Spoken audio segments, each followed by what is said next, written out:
हर बार अगर आप पनीर की सब्जी बनाकर और खाकर बोर हो चुके हैं तो एक बार इस रेसिपी को जरूर ट्राई कीजिएगा। तो हेलो दोस्तों, आज मैं जो रेसिपी आपके साथ शेयर करने जा रही हूँ वो है पनीर भुर्जी की रेसिपी, जो कि खाने में बहुत ही मजेदार लगती है। वैसे तो आप इस पनीर भुर्जी को रोटी पराठे के साथ भी खा सकते हैं, पर एक बार मेरे कहने पर आप इस पनीर भुर्जी को ब्रेड के साथ खाकर तो देखिए, इसे खाने का जो मजा है ना वो 10 गुना बढ़ ही जाएगा। तो चलिए इसे बनाना स्टार्ट करते हैं। पनीर भुर्जी बनाने के लिए यहाँ पर मैंने पहले से ही गैस पर एक कढ़ाई चढ़ा ली है। कढ़ाई गर्म होने के बाद अब हम इसी में 2 टीस्पून इतना घी ऐड कर लेंगे।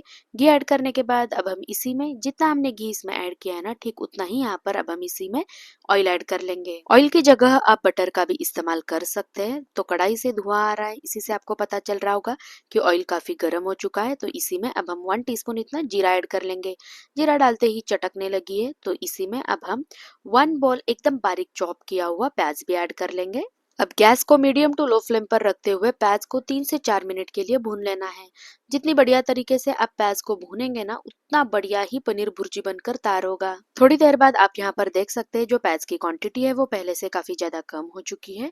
तो चलिए अब हम इसी में बाकी के इंग्रेडिएंट्स ऐड कर लेते हैं। यहाँ पर मैंने 3 हरी मिर्च, 5 से 6 लहसुन और थोड़े से अदरक को एकदम बारीक चॉप करके प्याज में ऐड कर लिया है।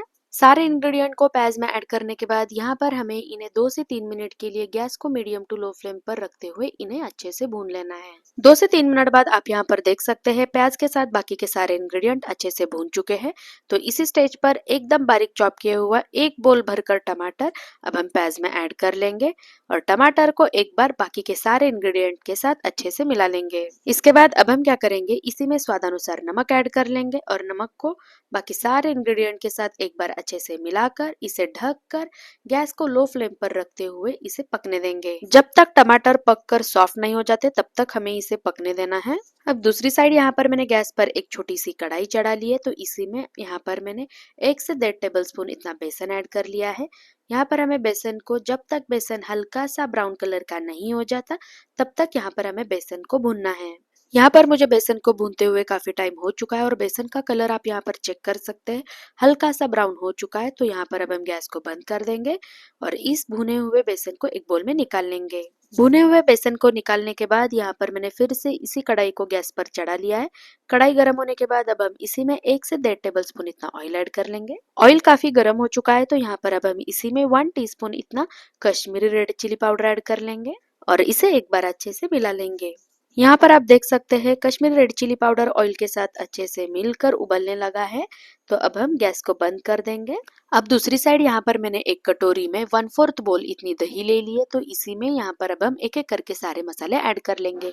तो सबसे पहले यहाँ पर मैंने 1 टीस्पून इतना धनिया powder, 1 teaspoon red chilli powder, 1/4 teaspoon इतनी हल्दी, 3/4 टीस्पून किचन किंग मसाला और 1/4 टीस्पून इतना गरम मसाला ऐड कर लिया है। सारे मसाले ऐड करने के बाद हमने जो बेसन को भून कर रखा था, तो उस भुने हुए बेसन को यहाँ पर हमें मसालों में ऐड कर लेना है। इसी के साथ हमने जो कश्मीरी रेड चिली पाउडर का तड़का बनाकर रखा था ना, उस तड़के को भी यहाँ पर हमें इस बेसन में ऐड कर लेना है। तो यहाँ पर मैंने सारे इंग्रेडिएंट को ऐड कर लिया है। तो अब हम इसी में थोड़ा सा पानी ऐड कर लेंगे और इसे एक बार अच्छे से मिला लेंगे। थोड़ी ही देर बाद आप यहाँ पर देख सकते हैं जो दही का मसाला है वो एकदम बढ़िया तरीके से बनकर तैयार हो चुका है। अब दूसरी साइड हमने जो प्याज और टमाटर को पकने के लिए रखा था, तो यहाँ पर आप देख सकते हैं जो टमाटर है वो कुक होकर एकदम बढ़िया तरीके से सॉफ्ट हो चुके हैं। तो अब हम क्या करेंगे, इसी में हमने जो दही का मसाला बनाकर रखा था ना, उस मसाले को ऐड कर लेंगे। तो ये देखिए यहाँ पर मैंने दही वाले मसाले को कढ़ाई में ऐड कर लिया है। तो यहाँ पर अब हम इसे एक बार सारे इंग्रेडिएंट के साथ मसाले को अच्छे से मिला लेंगे।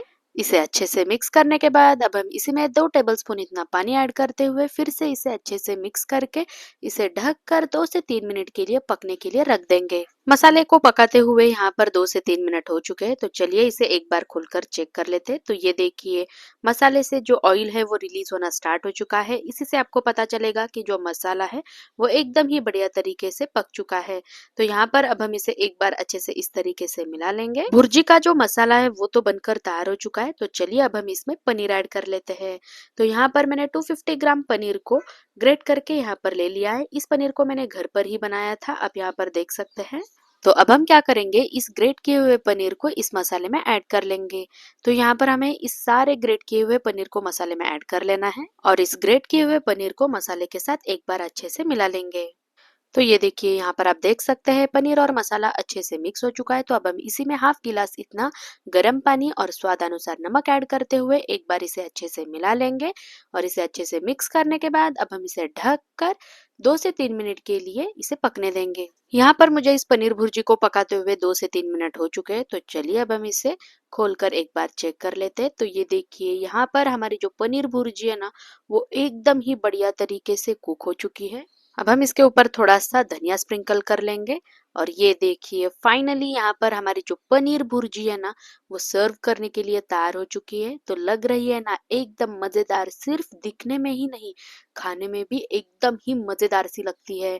तो आप भी एक बार मेरे तरीके से इस पनीर भुर्जी को घर पर जरूर बनाकर देखिए। और अगर आपको ये हेल्दी और टेस्टी ग्रेवी वाली पनीर की भुर्जी अच्छी लगे तो लाइक शेयर सब्सक्राइब जरूर कीजिएगा। बाय।